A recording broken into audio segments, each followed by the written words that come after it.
Hello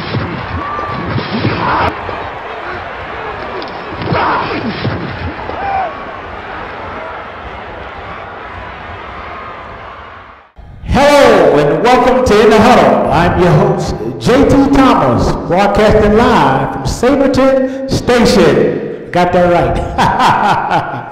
I'm here with former Mountaineer letterman Alex Shook from 1987 to 1991. Thanks for having me. Yeah, all right. Then we have our youngster here, Tyler Anderson, 2010 to 2013. Yes, sir. We will be broadcasting here every Wednesday from 6 to 7. Make sure that you stop by and check us out. If you don't catch us here, make sure you check us out at thedpost.com. Thedpost.com. Gentlemen, let's get started. So I wanted to quickly share with you all why we're here today. This is an opportunity for you fans to have an opportunity to hear from us from a player's perspective on what we think. You know, oftentimes we sit by the coffee break room or in the lunchroom and we're always asked, what do you think about WWE football? Well, every Wednesday from 6 to 7, you'll have an opportunity to hear directly from former players. Gentlemen, let's break the huddle. Let's get right into it. September 5th, WWE takes on Georgia Southern, the Sun Belt champion of 2014. The kickoff time is 7:30 p.m. at Miles Pushkar Stadium. Guys, let's get ready to talk about these Eagles, Georgia Southern Eagles. These guys are coming up here after winning a championship. Well, they won the championship and they had the misfortune of not being able to play for a bowl game. So this team is really interested in coming here to play against a Mountaineer team with their eyes on sort of victory. If you would, Alex, give me a little thought on what you think about these guys coming up here, the Georgia Southern team. I think they're going to be excited to play us. We're certainly going to be one of the marquee teams on their schedule. It's their opportunity to go out and show that they can prove it on a big stage. They rose to the occasion last year when they played NC State, when they played Georgia Tech. They took those guys right down to the wire, and I expect they're going to come in fired up, excited, and ready to play. They have some talented guys on that roster. Absolutely. If I could mention quickly that team is coached by Coach Willie Fritz. You got to think about what these guys came and did. You know, they came in the 2014 season as a newcomer to the Sun Belt Conference and won the whole league. If you would, what do you think it takes for a team like that to come in first year in a conference and win out and not play for a bowl game? They're just going to be hungry. They're going to come in town. Probably biggest game on their schedule.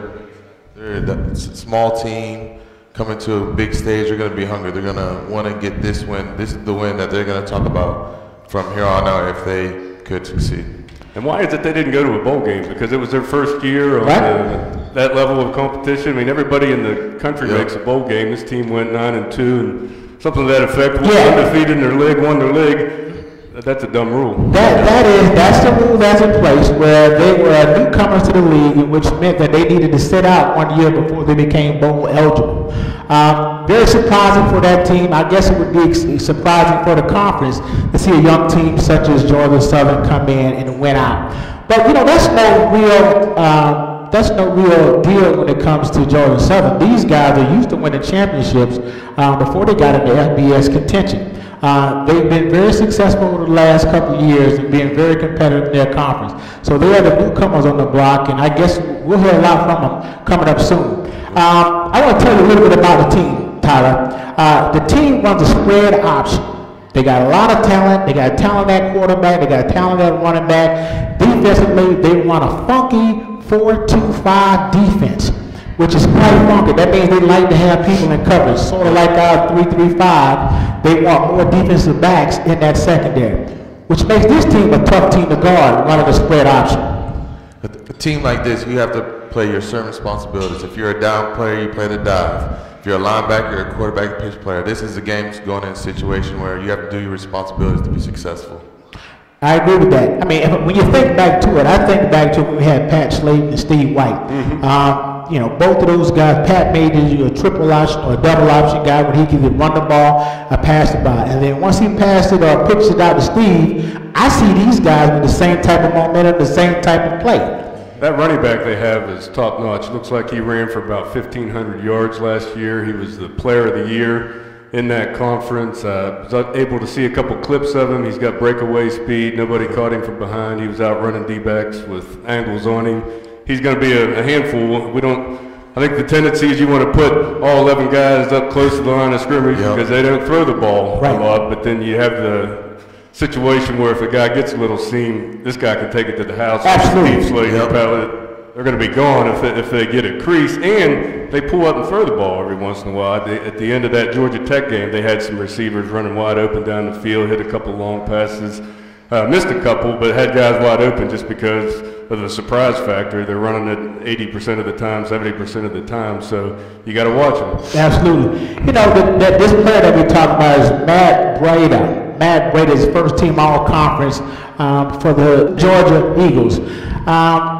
You know, one particular player that we won't have to worry about as much, they had a stellar quarterback in Kevin Ellison. Kevin Ellison won't be playing this game. He has some issues, but yet their backup, Fabian Upshaw is their backup quarterback, and I have to tell you about this kid. This kid is listed as a running 4.29 40. So you're talking about having a second running back in the backfield with this guy out there. So we're really going to have to play these guys, and as Coach Gibby says, this is no easy walk in the park. I think we really got to concentrate and make sure we found on all cylinders. This is a situation like that. If a guy quarterback, that's everything. You have two running backs in the backfield. You have to play football, and you have to be excited. West Virginia has to come out excited to win games like this.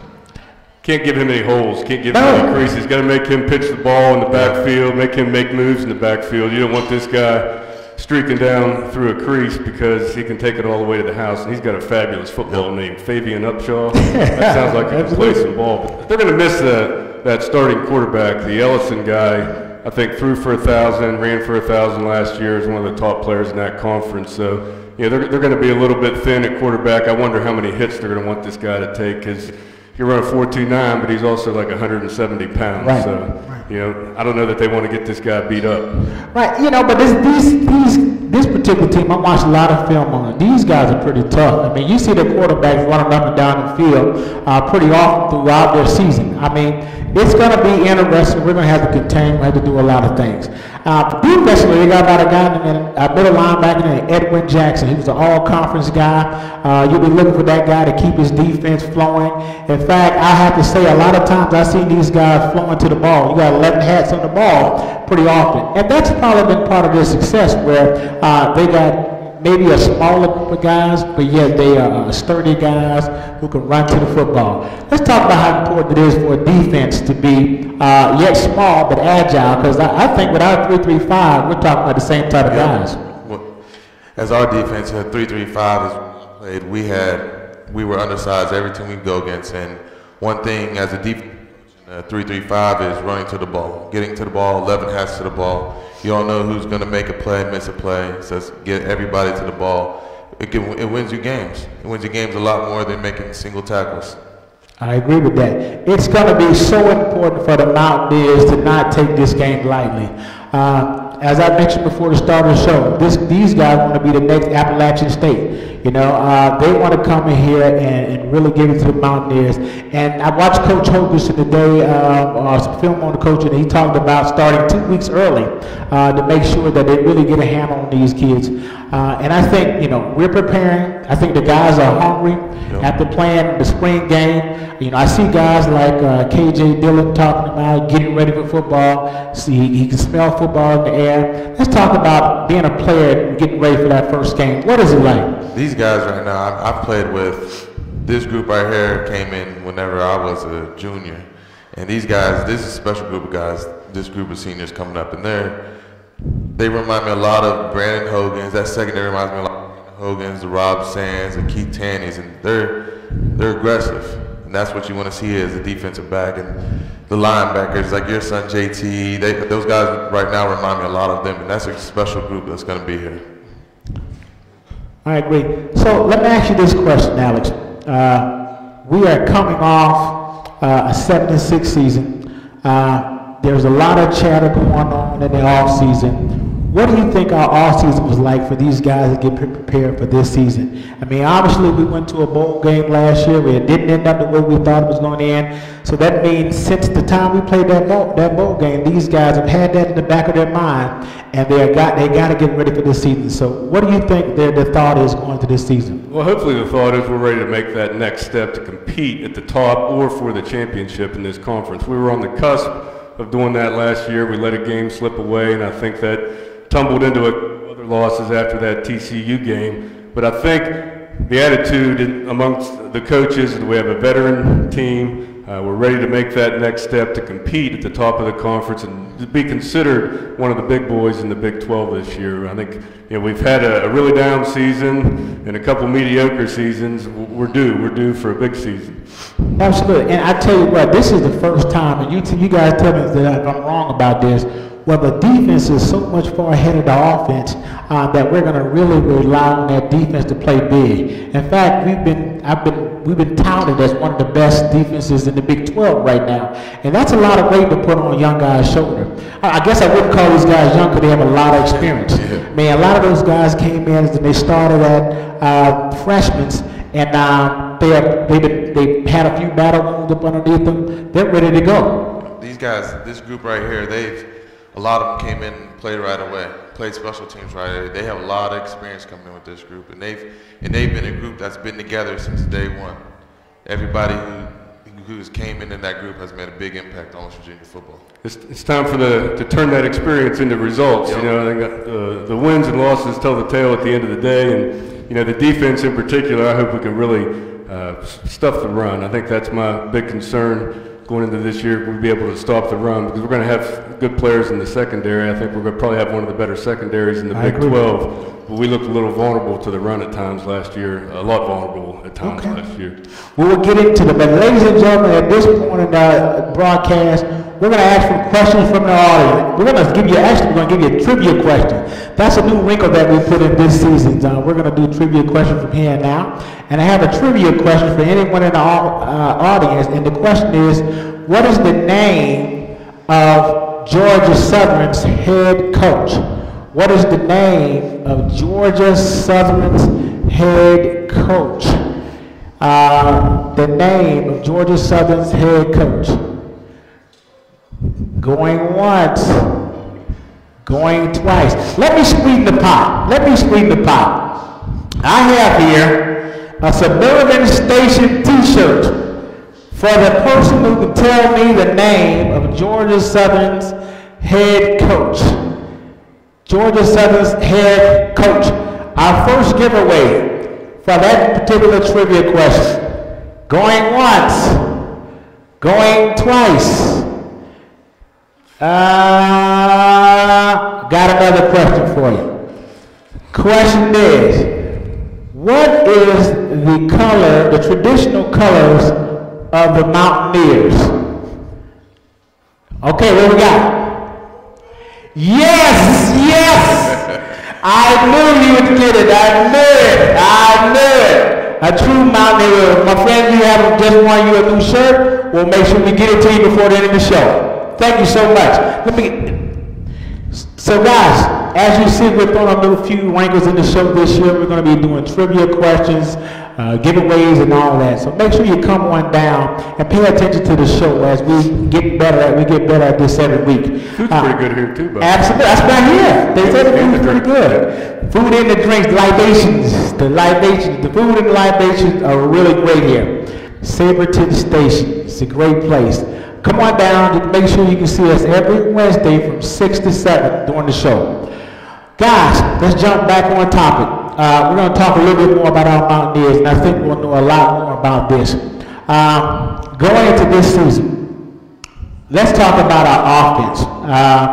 That's a big deal for us. We talked a little bit about the defense in terms of we've been hearing a lot about our defense throughout the media. What do you think we need to do in regard to offensive keys going into this game? I think personally, offensive-wise, we just need to be consistent. We have a great backfield. We have good receivers coming back. We got a good quarterback. We have an experienced offensive line, and it comes down to being consistent on what we do. And as more we consistent, the more we're going to get banged up, the better we are. We have backups that are ready to play right now too. Right, I agree. Yeah, I think we need to develop these outside wide receivers. We're looking at playing some young guys. I looked at the depth chart. You got at least 3 true freshmen that are probably going to see a lot of time at those outside receiver positions. The White brother, who everybody talks about, he's just an absolute flash. Sounds like he's going to see a lot of time on the outside, and Gary Jennings, who certainly doesn't look like a freshman. He looks like a grown man at 18 years old. But yeah, I think those guys are going to have to develop. It's going to take some time. We might have to lean on Da'Keel Shorts and Jordan Thompson on the inside, a couple of veteran guys, and I think Da'Keel has the ability to go outside if we need some help on the outside. But it's going to be interesting to see how these freshman guys develop and how they develop a rapport with Skylar Howard, who really has a pretty short resume as a quarterback, and how he's going to develop this year. You know, that is really the interesting question. Is you got Skylar Howard, who's coming in with a couple games under his belt. One interesting thing that I think that I'm really high on is the fact that all the games, the couple games that he played in, he played with great poise. He played with the desire and the will to get better. And from all that I've heard, this guy's a real leader. They talk about this guy taking guys home with him, where they're able to practice one-on-one with them. They talk about how he's the first in and the last to leave. Those are the qualities that you want to have in a signal caller. And I have to say, the sky's the limit for Skylar Howard. And I think he got a lot of help coming down the way. I think he has receivers that really want to catch the ball for him. And the fact that we have returners at running back at Russell Shell and Lindell Smallwood, who have a lot of experience. He's got a lot of help. He's got a lot of help. As you mentioned, we have a offensive line that's coming back. Those guys are starting to gel a little bit. What is it going to take for these guys to be better prepared going into this game? You mentioned consistency, but obviously we got to kind of do the things that we did against Alabama early on, and that's drive the football. I think it's a 1-2. They have to want to come out every game, no matter who it is, and do what they've been taught and bring that out on the field. All that off-season weight room stuff that they've been going through from the last 2 months of being 7-6. They've heard that. I guarantee they've heard that every day. We're going to be 7-6. We can do this way. And that offensive line, everything relies on them. That's your base of the offense, is the offensive line. They take a lot of pride in it, and I feel that this year they're going to be ready.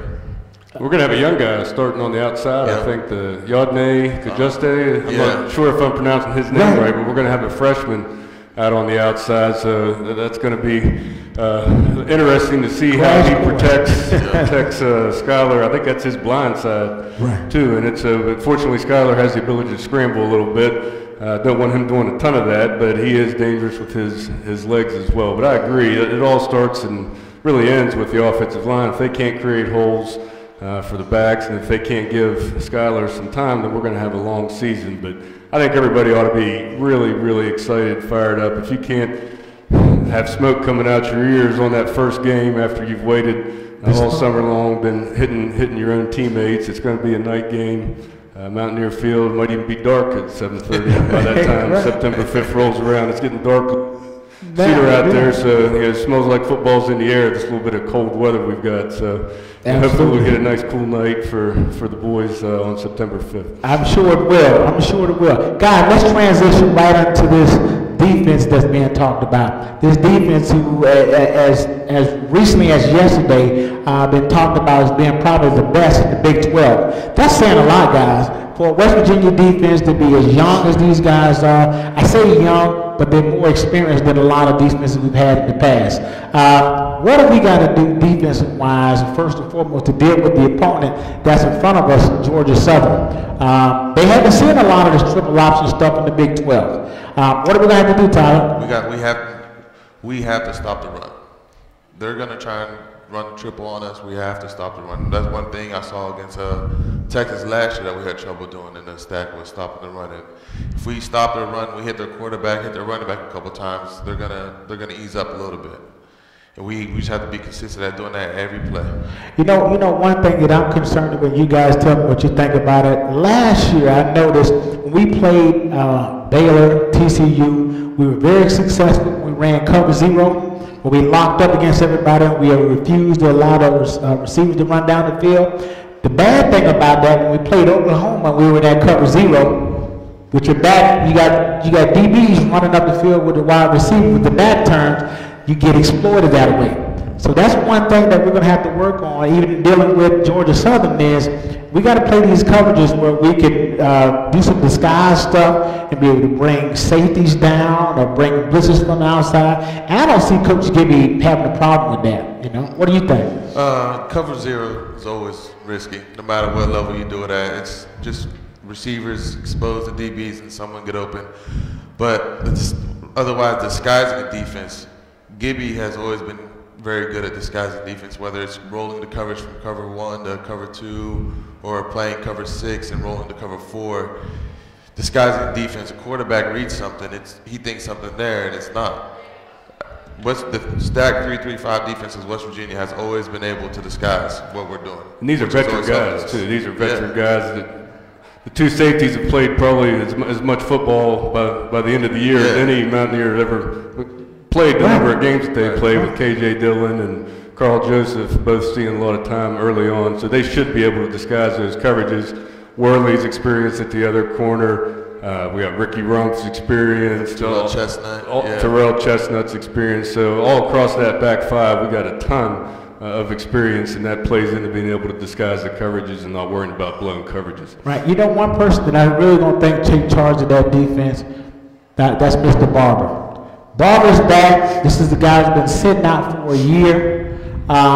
You know, they talk about him being a coach on the sideline for the last year. He's back down. I heard we're going to kick Nick Katakowski, out a little bit. And who else we got? Shaq Pettaway. Shaq Pettaway. That's an experienced linebacker core right there. And you got, as I mentioned, your Jared Barber, who wants to, get his feet wet again. I think these kids come out here, especially that particular tandem. I think they get out there early.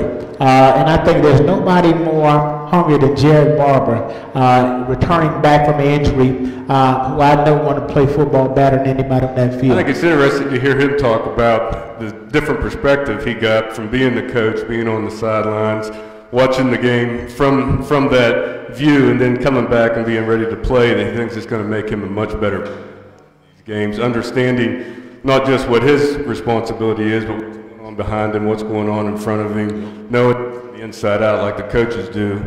Taking that experience in, it'll be interesting to see how productive he can be with it. I agree. Oftentimes, as players, we're often told to just do. You know what I mean? Don't ask any questions. Just do. The thing about Jared now, he'll have some explanation behind that and understand why he does what they do. I think that's going to make it really, really interesting for him and make him a better football player and give us a better linebacker than we've had in previous years. I think the kid is ready. I mean, you got Nick Katakowski, who's on the Big 12 watch list right now, as one of the top linebackers in the Big 12. You got Jared coming back. You got a lot of football these guys can play. This is going to be real interesting what they do in the upcoming season. I think one of the guys that, before we move on, that they're most excited about, somebody we haven't talked about, is Xavier Preston. Yes. I think he's going to be a breakout player for us, maybe the next star linebacker at West Virginia University. He's that good, and he's really going to push for a ton of playing time behind Jared Barber. I think that's where he's at the middle, right? Yeah. That group of linebackers are bond. Those guys, I remember those guys all live together. They all do everything. Those three guys do everything together. And they're trustworthy. That's what you need in a linebacker position, someone you can trust to fill a hole, to bounce outside, someone that you can trust and play well. We see a guy like Isaiah Bruce can't crack into the top 5 or 6 linebackers, and he was one of our starters several years ago. But I heard he was taking a leadership role on the special teams. And, I think that's bodes well for the team when you have a guy that maybe gets pull back from a starting position, but still sounds like he's coming to practice every day with a good attitude. I think that bodes well for the future of the team this season. And that was my next transition. I mean, we got to go into special teams. You know, we have to. You know, last year, you know, that was a stat that we really didn't want to discuss very often because it was always one of those things where we'd be better off throwing a pass and letting it intercept it. But this year, as you just mentioned, you know, you got guys who understand and realize that you got to play, you got to be good, as Coach Hoganson says, on all three sides of the ball. And special teams is definitely key for us this upcoming season. Who do we got catching the ball this year? Have they nailed anybody down? They're talking about KJ Dillon. KJ Dillon returning punts, maybe. Returning punts and Wow. And Durante, the freshman, may be returning kicks and punts as well. And Shelton Gibson as well. KJ's always been that type of guy. Could do anything. Can do anything. That's interesting. That's interesting. You know, because oftentimes as a defensive player, you can attest to this, you want to get your three plays in and kind of get off the field, you know. As a starter, that's usually the mindset. You might have a specialty guy, you know, every once in a while that'll go back and catch it for safety, but you typically don't have a starter catching punts. The fact that we got KJ Dillon even consider that just speaks to this guy being a team player. I mean, Isaiah Brooks, as you just mentioned, we saw that last year. I thought we saw that last year with Bowie. You know, Bowie, he was a starter at the time, who came back and did what he needed to do and help the special teams. And you know, for some reason, that bodes well for the program in terms of these guys willing to do any and everything. We're going to take a break again and ask another trivia question. Let me see if I can find a winner. I need to find a winner. Okay. Can anyone tell me the record of WVU football team last season? Last season. The record of WVU, it's okay to guess. You can guess. You can guess.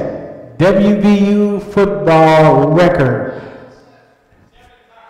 7-5. I'll take 7-5. Sir, we just had a debate. We had a debate earlier about the regular season record. And the debate is listed on the website as 7-6. Right? They include the bowl game. Okay, but I'm with my friend right here, 7-5. 7-5 would be the regular season record of the Mountaineers. You are winner, sir. We'll get you something here at the end of the show. Thank you. Thank you so much. Guys, moving forward, we need to talk about what our predictions are for the upcoming season, which is something we go out on a limb every time we do this. But it has to be done. We got to talk about the pros and the cons, what's going to be better for our football season. So Adam's going to start off with you. Predictions for, first we're going to start with the game. Prediction for the game, and then we'll see, you know, where you sit at. Now, I won't do season. Let's just do predictions for the game at the moment. Whenever you play teams like this, you can't go out there expecting to go out there and blow them out. It's the first game of the season. You don't run everything right. You don't get to correct everything till the next game, and just us being a bigger team doesn't mean that they're not going to come in unexpecting, because they're going to come expecting to win this game, and that we are too. But we have to use our depth to be able to wear them down more. Run the ball. Running the ball opens up the pass for us. Blitz everybody. Drop back and drop 8. Wears out on teams quickly. Hitting, tackling, blocking wears out on people. Right. I agree. Prediction. I need a prediction. 34-14. 34-14. All right. I like that. I agree with it. I mean, you're going to get it across the board. You know, I think the Mountaineers are itching at the just itching at the bit to play football. And when you get the Mountaineers ready as I believe they are, and I truly believe they're ready to get after it, they're going to go in this game and they're going to want to execute and be the best team that they could possibly be. And I see them coming out doing some great things. I think what I think is mighty interesting is this. This is my true honest opinion.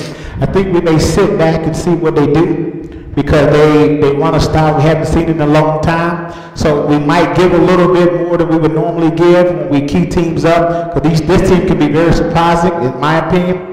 But I think once we settle down and figure out what they're doing, I think Coach Hogerson opens up the floodgates and make things happen for our football team.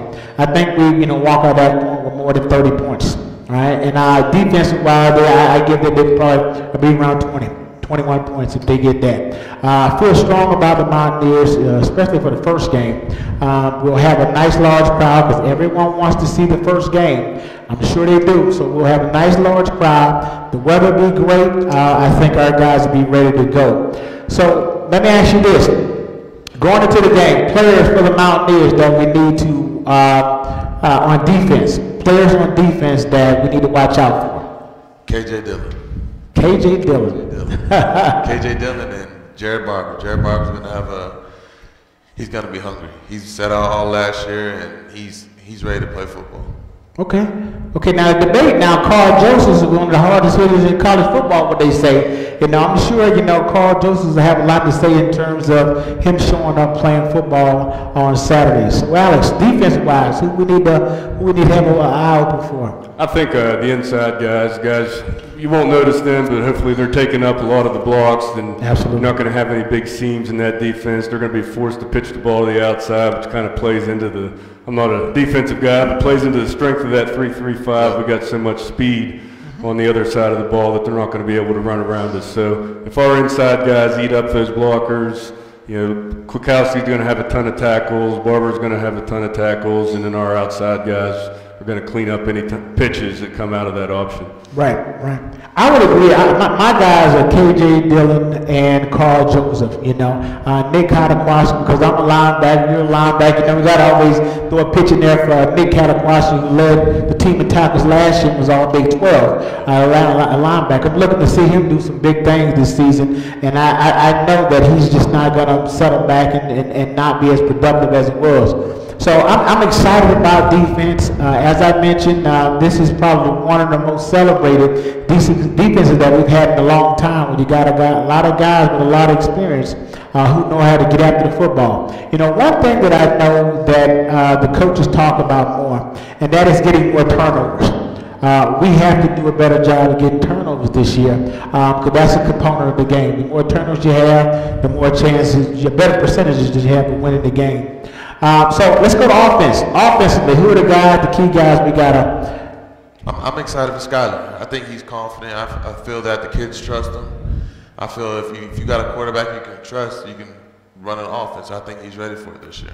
Yeah, I want to see him protect the ball too. He did a good job of that last year in his appearances. I think 8 touchdowns with no interceptions. He might have had a fumble or two, but he's going to do a good job protecting the ball. If he protects the ball for us, then we're going to have a good offense. Right. But I look forward to watching our offensive line to see. We got a couple new guys in there to see how they match up with their first game experience. Even though we're playing the Georgia Southern and not Alabama like last year, everybody's going to be excited. So I want to be able to see the offensive line, push them around a little bit so that we can run the ball when they expect us to run the ball, and we can move the ball at will on them. I think that'll bode well for our games in the future, and not if we can't push this team around, if we can't push Georgia Southern around when it comes down to playing your Oklahomas, Kansas States, Texas with the big boys. If we can't push Georgia Southern around, we're not going to push too many teams around. So I'm hoping we can dominate the ground game.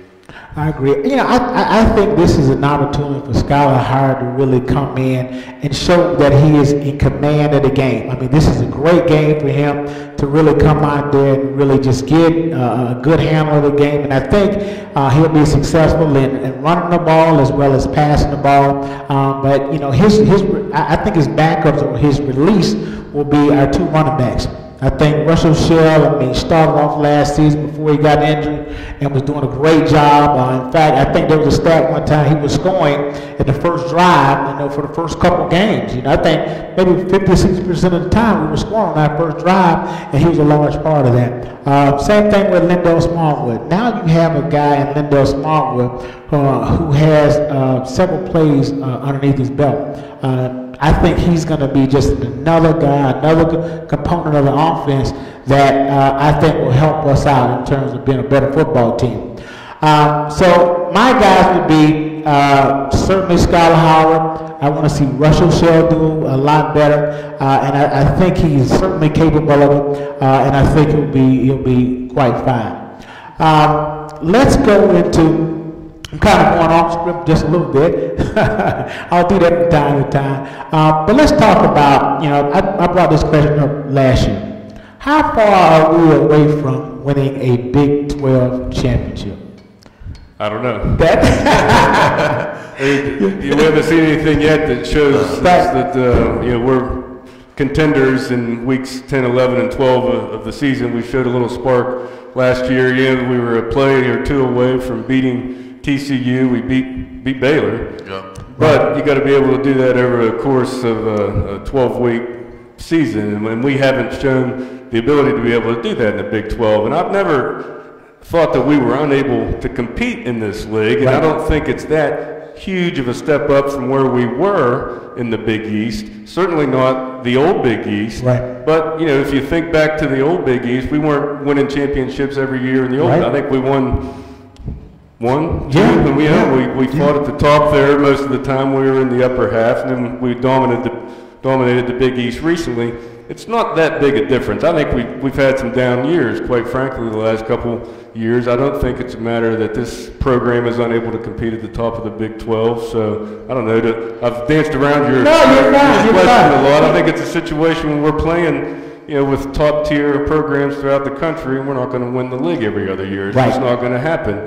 I'd like to think that we could consistently compete in the top half of the league, and every few years when you got a senior-laden team and some special players, that we might be able to compete for a championship. And it doesn't look like, if we can see that next step this year, it doesn't look like we're that far away from being in that position. I agree. What do you think, Tyler? Just consistency.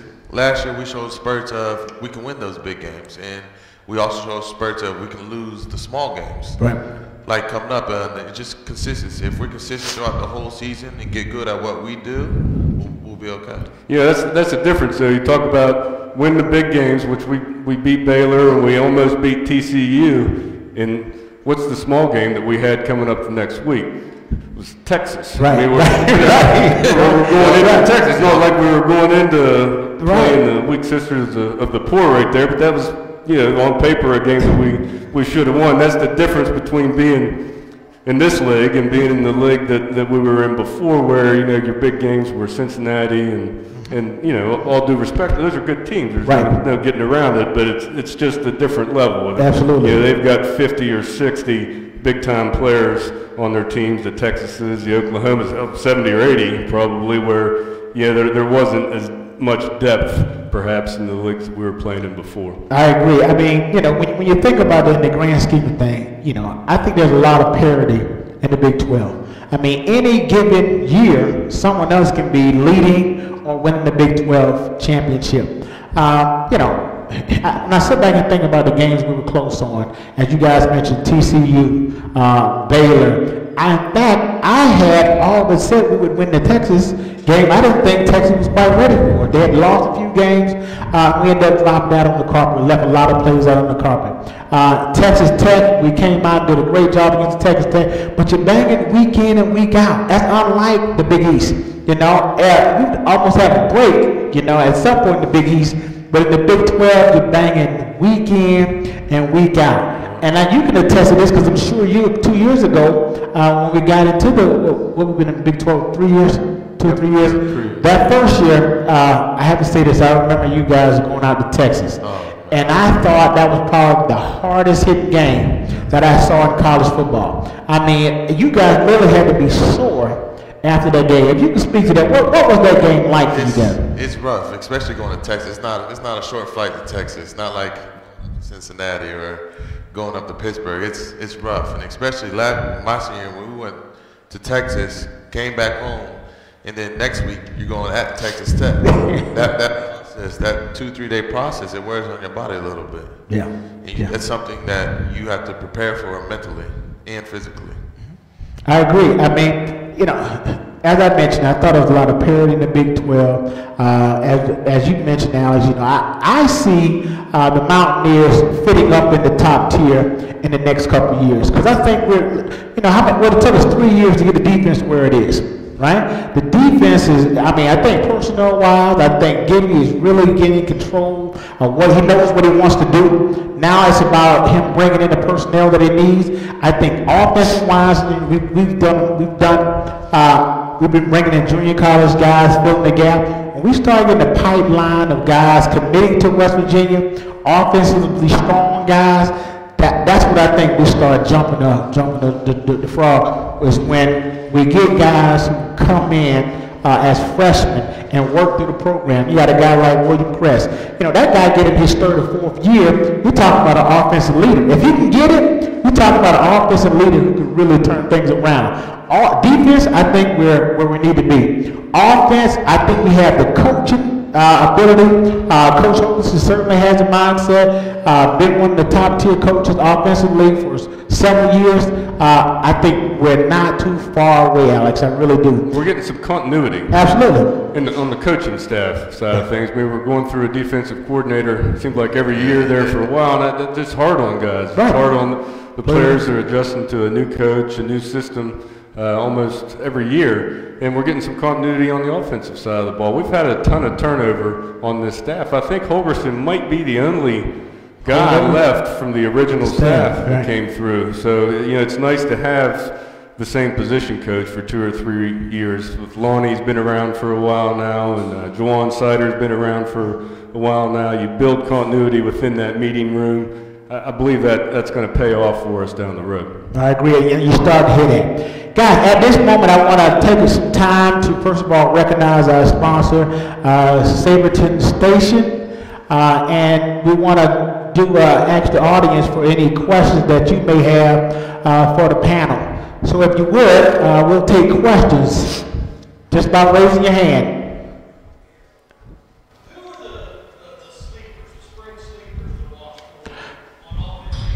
Okay, the question was, who are the spring sleepers to watch for on offense and defense? Spring sleepers on offense and defense. Let's start off with offense. I'd like to see one of those running backs that nobody's really talked about. I've heard good things about Jackie Marcellus. I've heard good things about the Williams, Dante Thomas Williams, boy from North Carolina, that he has all the physical skills and tools in the world, but he just hasn't put it together mentally. I'd like to see another running back emerge out of that group, because we're going to need 3 running backs. I think one of those guys have the potential to be that sleeper, because rarely you're ever going to have your first 2 running backs make it through the whole season. So I'll be interested to see how one of those guys steps up. Okay, same question to you, Tyler. Defensive-wise, I think not much of a sleeper is Jared Barber, coming back from an ACL injury and having to sit out a whole year. And I'm really excited to watch our down guy, Kyle Rose. He's worked here hard for 4 years, and he's getting another year of starting, another 3rd year of experience of starting on the D-line. And I think he's a guy that no one mentions a lot about, does all the dirty work, and I think he's going to have a great year. The JUCO guy, I'm sorry. The JUCO guy, Jefferson, that they brought in to be a pass rush specialist, Larry Jefferson. Absolutely. Hopefully take over perhaps the role that Shaq Riddick did for us.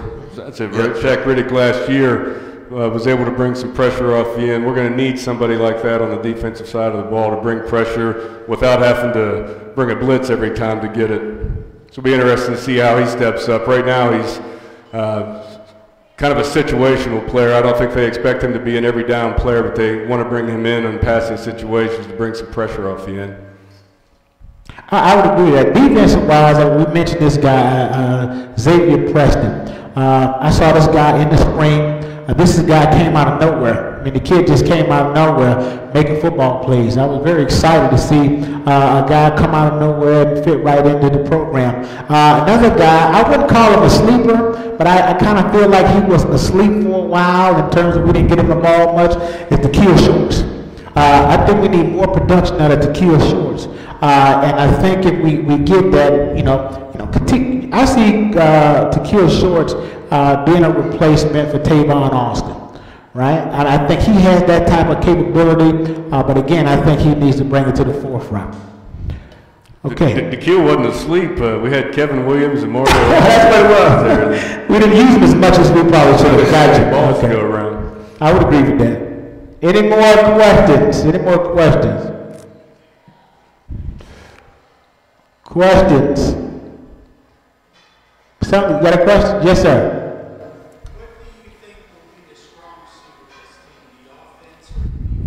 The question is, what do we think would be the strong suit of this team, the offense or the defense?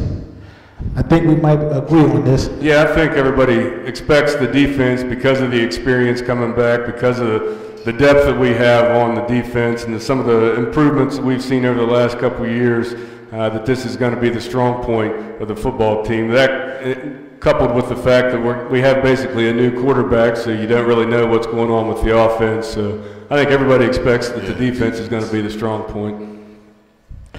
And I would agree. I mean, you got to think the last time we had a defense, I can remember back to where we had the whole secondary go to the NFL. I'm going to go back to my day, 1996, I believe. The whole secondary went to the NFL. You got Mike Logan, Aaron Beasley, Charles Emmanuel, and Van Washington. All four of those guys in the secondary went to the NFL. And I have to say, I don't remember another team that the whole crew went to the NFL since '96.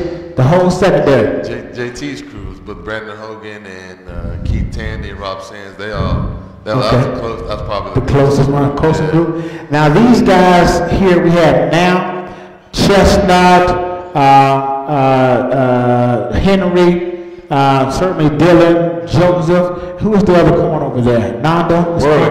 Worley, yeah.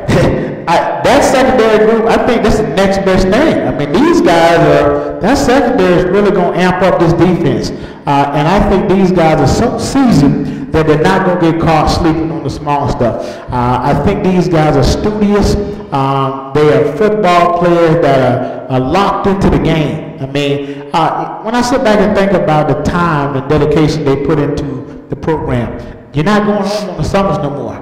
You know, I ran into Russell Shell in Kroger's, and I think it was like June 1st, and I was like, you know, you're going, he said, no, we start tomorrow. You know, that's just how football has become, where all these guys are locked in. I agree that defense is I think, across the board, the nucleus of this football team. I think our offense will thrive because they know they'll be able to count on their defense. But obviously, you know, to win football games, you have to score. So although defense will be strong, we're looking forward to the offense certainly picking it up for us. Okay, any more questions? Yes, sir.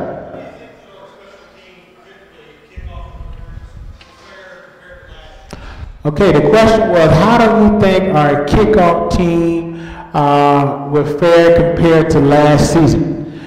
I think we had one of the better returners in the country last year, Mario Alford. So, you know, it wouldn't be a big surprise. We could have a drop-off on the kickoff return team and still be a pretty good kickoff return team. It's our punt and punt returns have been really what the Achilles heel on our special teams units have been. It's just really been quite dreadfully awful. So I'll just be tickled to death if we can not only field some punts but actually advance them forward a few yards this year and do a little better job. We kind of slipped off on the punt team as well last year. Boomstash didn't have the year that he had before, so hopefully we can get him back on track.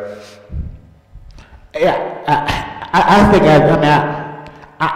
think from the kickoff team standpoint, just as Alex said, I think we're going to be fine. I think we're solid there. I didn't see anything that stood out to me that would cause me any pause in saying what they are capable of doing. When I think about the whole process of the kick return team or even the kickoff team. Kickoff team, I thought we covered well. Kickoff return team, I thought we advanced the ball beyond the 20 more times than not. So I think we're good there. As Alex mentioned, you know, I think special teams is really that puzzle that we're all concerned about. And I have to say, I saw a clipping of Coach Holgerson talking about guys spending an extra 15, 20 minutes catching punts. You know, so I'm sure and I know that they are focused in on working on that punt issue we had last year, and I think we'll. It's kind of scary that we're going to have KJ Dillon, a guy that's never done it before, is going to be our savior. Oftentimes, there's a reason why he's never done it before. This goes all the way back into Little League for him. Apparently, perhaps the freshman Durante, I think they're letting him return some punts as well. So it'll be interesting. One guy not to forget, and critical to our special teams, we have one of the better kickers. I hope that continues to be a strong point, our field goal team. Yeah, we are, you know, kicking wise, I just think that the only thing that we're really focused in is that punt team, that punt return team. I think other than that, we're pretty solid. I think we wouldn't have to worry about that so much. Okay, any more questions?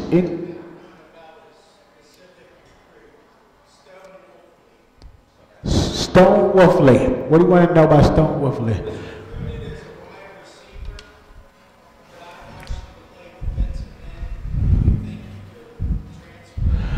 Have you seen what his dad looks like?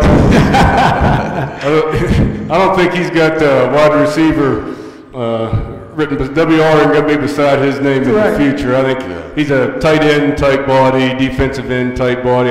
Probably not an offensive lineman. I think he's a pretty skilled guy, but he's going to move down a little closer to the line of scrimmage. He looks like a tight end to me when I saw him.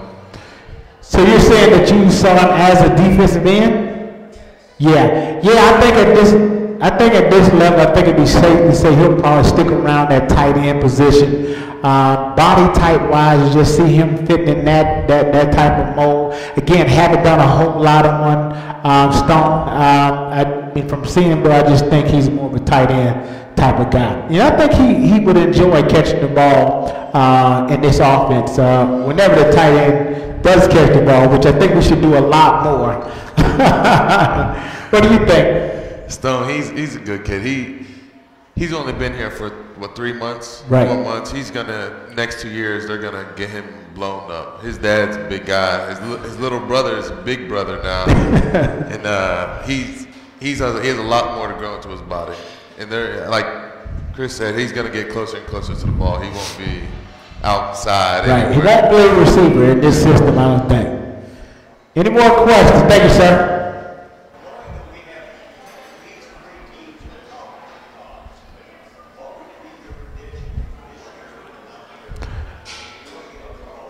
Okay, the question was, knowing that we have 3 teams that we play in the top 25, what would our prediction of being in a bowl game, postseason bowl game? I think if we follow, I believe we'll improve on what we did last year. Our auto conference games, you know, the real bellwether for us has been Maryland. I mean, I think we talked about that last year, going into Maryland game in that 3rd season. For some reason or another, that's kind of been really that telltale sign for us. So we win the first 2 games, and then we end up playing Maryland. So that gives us 3 games. I think we can pick up a game here and there, throughout the season. So I can realistically see us in the bowl game, but I don't think by no stretch of the imagination that it's going to be easy at all. I think in the Big 12 you fight every weekend, week out on taking home those wins. We have a tough schedule. Got to go on the road to TCU. Got to go on the road to Baylor. Got to go on the road to Kansas State, who we've yet to beat yet.